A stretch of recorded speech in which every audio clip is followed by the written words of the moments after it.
aujourd'hui, d'abord, Herman, nous allons constater, ou bien nous constatons, que pratiquement, il n'y a plus l'opposition. Il n'y a plus une classe de l'opposition qui fait face au régime en place. Et quand vous prenez la classe de l'opposition dans les années 90 à nos jours, pratiquement, ces partis n'existent plus. Pratiquement. Oui.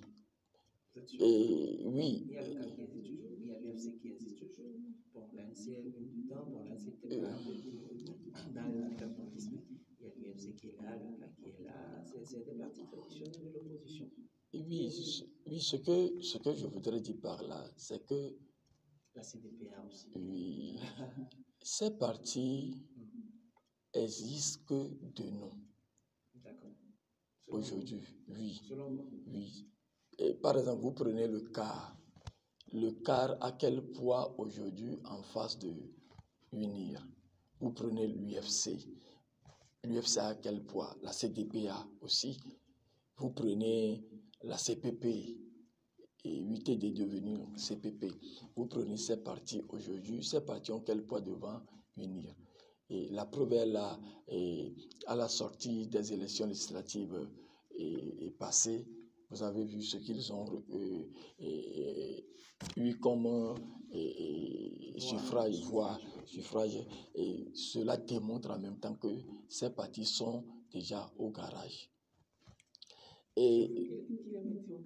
Non, c'est-à-dire la force d'un parti politique s'exprime dans les urnes et surtout pour les élections législatives. Mais on peut parler aussi peut-être du temps par rapport au mouvement.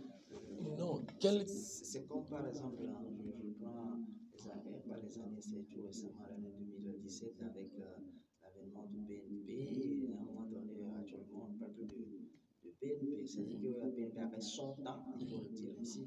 Est-ce que c'est dire que c'est carrément au garage? N'est-ce pas, on va parler peut-être de temps. Il y a eu peut-être d'autres partis politiques qui ont émergé actuellement et qui font peut-être le beau temps de l'opposition. Est-ce qu'il n'y aura pas régulièrement après, lorsqu'il y aura une meilleure structuration de ces partis politiques? Non, au fait, vous venez de le dire, chaque parti a son temps.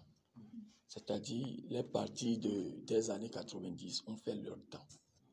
Et ils n'ont plus de méthode, ils n'ont plus de stratégie à donner. Ce n'est pas du tout ce que vous dites. Non. Parce que c'est des personnalités qui animent. Oui, vous savez, à force de faire la répétition, chaque temps, on devient,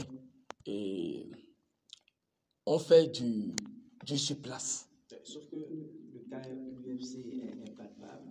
L'UFC a changé de paradigme.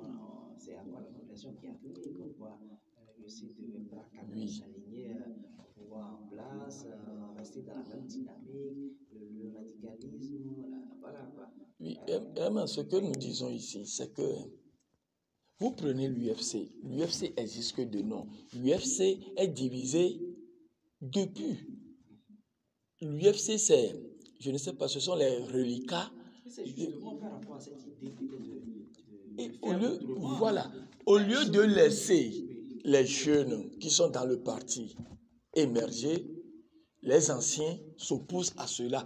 Voilà le problème de la classe politique de l'opposition. C'est le problème de leadership. Oui, pas leadership même, c'est-à-dire les vieux, les anciens ne veulent rien lâcher parce que certains ont fait de l'opposition un métier et ils veulent rester dans l'opposition éternellement à vie. Ils ne veulent. Il y a certains leaders là, ils ne cherchent même pas le fauteuil présidentiel. Ce qu'ils font là, c'est pour bluffer un peu la population. Ce n'est pas pour conquérir le fauteuil présidentiel. Vous prenez le CAR. Le CAR, même au temps d'Agboibo, UFC, J-Chris est là. En son temps même, l'UFC n'est plus l'UFC que nous connaissons avant. Agboibo, pareil.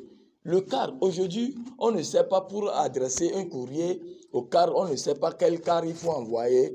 C'est, comme dirait quelqu'un, c'est le quart noir ou bien le quart rouge.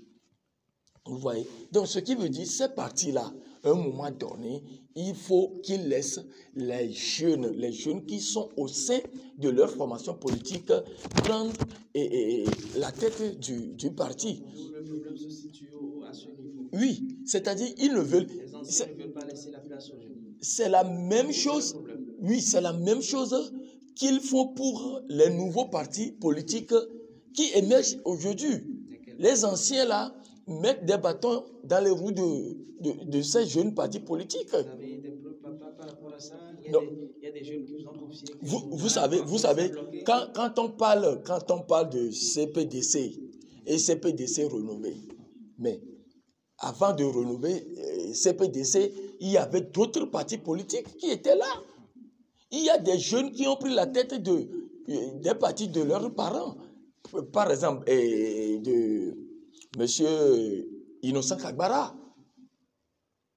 C'est-à-dire, quand ces jeunes ont voulu donner leur idée, leur opinion, orienter la jeunesse vers une autre ligne, autre là, mais les anciens se sont opposés. Ils ont, vous savez, la classe de l'opposition, si ce n'est pas moi, alors si ça doit être l'autre, que ça casse. Et il faut tout et tout pour barrer la route à ces jeunes. Je suis quelque part à moitié d'accord avec Jerry Tama qui dit, mais quand vous êtes jeune, vous voulez faire la politique au Togo, il vous serait difficile. Parce que les anciens là sont là. Ils ne veulent pas partir. À moins que la mort ne vienne frapper leur porte. Très bien. En tout cas, c'est votre analyse de fait par rapport à la classe politique togolaise de notre pays, le Togo. Et oui, donc... on peut supposer que c'est les personnes âgées, en tout cas, qui barrent la route aux jeunes, et c'est le nœud même du problème. C'est le nœud même du problème. Vous prenez le docteur Gnagnon, et ce qu'il fait, vous pensez qu'on va le laisser? La campagne 5.0. Mais puisqu'il n'a pas associé, et il a refusé même d'associer des partis politiques. Il a voulu travailler seul. Parce qu'il a appris deux leçons au niveau du PNP. Quand Tipi Achadam était venu et il a lancé un appel à ces anciens-là, et il les a appelés les aînés. Et quand ils sont venus, on a vu comment est-ce que la lutte a fini. Donc, c'est pour cette raison que le docteur Gnagnon dit non, pour lui, ce n'est pas affaire de... Oui, je suis... Oui, c'est-à-dire, ça marche, il sait que ça a marché, il a fait ce qu'il peut.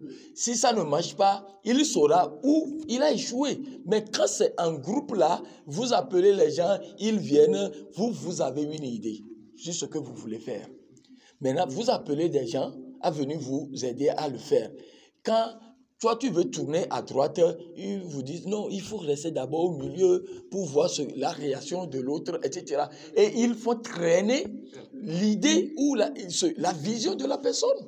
Sauf que je dis ici, vous avez fait cas de l'opposition lorsqu'on parlait du mouvement Freedom. Et vous avez dit, vu que ceux qui sont sur le terrain actuellement ne sont pas forcément en union avec ce qui se prépare ailleurs, que ça ne va pas forcément marcher, qu'il va falloir normalement collaborer plus ou moins avec ceux qui sont... Mais ça revient encore à la même chose, parce que ici vous donnez raison en tant que Gnagnon, de faire chemin seul, mais l'autre fois vous savez quand même...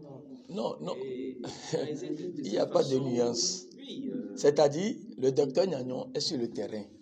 Il vit la réalité que tous les Togolais vivent au jour le jour. Donc vous parlez uniquement de ceux qui sont sur le terrain. Oui. Mais ils peuvent faire chemin seul. Oui. C'est quelqu'un qui vient de l'extérieur qui est obligé de collaborer avec ceux qui sont sur le terrain. C'est-à-dire, par exemple, je donne un exemple.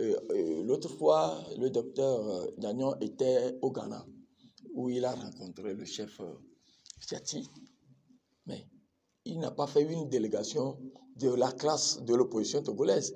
Il n'a pas fait une délégation avec Front ne touche pas à ma constitution. Il n'a pas fait délégation avec X ou Y de partis politiques. il est parti seul et ce qu'il a dans sa tête, sa vision, il l'a exprimé aisément. Prenons l'exemple. Si c'est qu'il avait formé un groupe, une délégation pour aller avec d'autres partis politiques. Arrivé là, chacun va vouloir prendre la parole, aussi s'exprimer, donner son point de vue. Et peut-être en allant trop, vous allez vous dévier sur la ligne que la personne s'est fixée. Donc voilà ce qui se passe au sein de la classe de l'opposition togolaise. Aujourd'hui, on n'a plus, elle est divisée, on n'a plus d'interlocuteurs fiables, crédibles devant le régime en place, devant le grand parti uni.